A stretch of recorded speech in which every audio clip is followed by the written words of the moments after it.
Hey guys, welcome to TechCream channel. Hope you're doing well. In this video, I'm gonna be showing you how you can make your Instagram profile public to private and private to public. So let's go to Instagram first. Now click on bottom right corner your profile icon. Now click on top right corner, which is three dash icon. Now go settings and privacy, the first option. Then you will find here, if you go down a bit or scroll a bit, you'll find here one thing: who can see your content. In this list you will find here account privacy, this one. You can share this, right?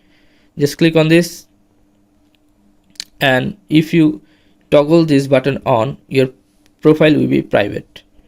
Okay, so if you toggle this off, your profile will be public. So guys, this is how you can make a profile private to public and public to private.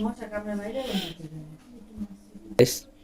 So this is how you can do this, guys. If you find this video helpful, then please give a thumbs up and don't forget to subscribe the channel.